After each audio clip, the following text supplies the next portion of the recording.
বাংলাদেশ মার্কেটে টেকনো নিয়ে এসেছে তাদের নতুন ফোন টেকনো ক্যামন 50।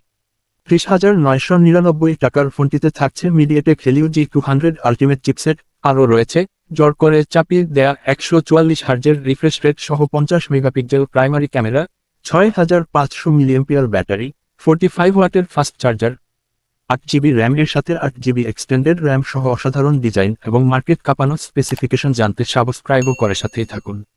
মোবাইলটির থিকনেস হল 7.53 mm এবং ওয়েট হল প্রায় 172 গ্রাম। ফোনটির ডিজাইন নিয়ে কথা বললে ফোনটির ব্যাক সাইডে ফাইবার গ্লাস ইউজ করা হয়েছে, ফিঙ্গারপ্রিন্ট ম্যাগনেট, তাই ব্যাক কভার ইউজ করার পরামর্শ থাকবে। ফ্ল্যাট সাইড হওয়াতে দেখতে বেশ ভালো লাগে। মিলিটারি স্ট্যান্ডার্ড সার্টিফাইড রয়েছে ফোনটিতে, তাই হাত থেকে পড়ে গেলেও তেমন সমস্যা হবে না। তবে ডিসপ্লেতে কী ধরনের প্রোটেকশন রয়েছে তা জানা যায়নি, তাই সাবধানে ব্যবহার করার পরামর্শ থাকবে। ফোনটিতে ডলবি অ্যাটমসের ডুয়াল স্টেরিও স্পিকার রয়েছে। ফোনটিতে রয়েছে IP68, 69 এবং 69K এর রেটিং। ক্যামেরার ডিজাইনটা কোন ফোনের সাথে মিলে যাচ্ছে জানান কমেন্টে। বাটন এবং পোর্টসের কথা বলতে গেলে ফোনটির রাইট সাইডে রয়েছে ভলিউম রকার এবং পাওয়ার বাটন। লেফট সাইডে একটা বাটন রয়েছে। টেকনো এটার নাম দিয়েছে ওয়ান ট্যাপে আইকি। মোবাইলটির উপরের দিকে রয়েছে সেকেন্ডারি স্পিকার এবং নয়েজ ক্যান্সেলেশন মাইক। নিচে রয়েছে main speaker, primary mic, USB type C port এবং সিম কার্ড ট্রে। নেই কোনো মেমোরি কার্ড ইউজ করার সুবিধা। আরেকটি জিনিস নেই, আর তা হচ্ছে হেডফোন জ্যাক এর পোর্ট। ফোনটির বেসেল এবং চিন এরিয়া সিমেট্রিক্যাল হওয়ায় দেখতে প্রিমিয়াম ফিল দিচ্ছে। ফোনটির ডিসপ্লেতে রয়েছে 6.78 ইঞ্চির অ্যামোলেড ডিসপ্লে, 144 হার্জের হাই রিফ্রেশ রেট রয়েছে ফোনটিতে, যদিও তা শুধু নামের, কোনো কাজের না। ডিসপ্লের রিজলিউশন হল 1.5K, pixel density 429 ppi, 4500 nits pick brightness রয়েছে ফোনটিতে। আউটডোরে ডিরেক্ট সানলাইটের লো ব্রাইটনেস জনিত সমস্যা হবে না। ইন ডিসপ্লে ফিঙ্গারপ্রিন্ট সেন্সরটা একটু স্লো কাজ করে। পারফরম্যান্সের কথা বললে এতে রয়েছে MediaTek Helio G200 ultimate chipset, যার ট্রানজিস্টর সাইজ 6 ন্যানোমিটার।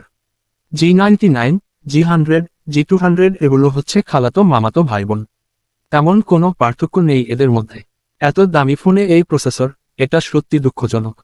ফোনটির আনটুটু স্কোর 4,52,739, ডিক বেঞ্চ স্কোর, সিঙ্গেল কোরে 704, মাল্টি কোরে 1480। এটি কোনো গেমিং সেন্ট্রিক ফোন না। যারা রেগুলার গেম খেলতে চান তাদের জন্য এটি ভালো হবে না। মাঝে মধ্যে টুকটাক গেম খেললে ঠিক আছে। আরও ভালো একটি প্রসেসর দিলে ভালো পারফরম্যান্স পাওয়া যেত।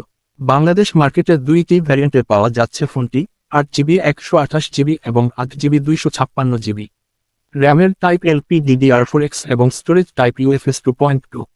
128GBর প্রাইস ধরা হয়েছে 30,999 টাকা এবং 256GBর প্রাইস ধরা হয়েছে 34,999 টাকা। ফোনটিতে রয়েছে 6500 মিলিঅ্যাম্পিয়ার ব্যাটারি, সাথে রয়েছে 45 ওয়াটের ফাস্ট চার্জার। ফোনটিতে অপারেটিং সিস্টেম হিসেবে রয়েছে iOS 16, out of the box Android 16। ফোনটিতে ইম্পর্টেন্ট প্রায় সকল সেন্সর রয়েছে। ফোনটির রেয়ার প্যানেলে দুইটা ক্যামেরা রয়েছে। প্রাইমারি ক্যামেরা 50 মেগাপিক্সেল এবং সাথে থাকছে 8 megapixel ultra wide sensor. Front facing camera 32 মেগাপিক্সেলের। কানেক্টিভিটির কথা বললে এতে রয়েছে 4G band support, dual band wifi, Bluetooth 5.3, IR blaster, NFC। ফোনটির ল্যাকিংস নিয়ে কথা বললে প্রথমেই বলা যায় এর প্রাইসটা অনেক বেশি মনে হয়েছে।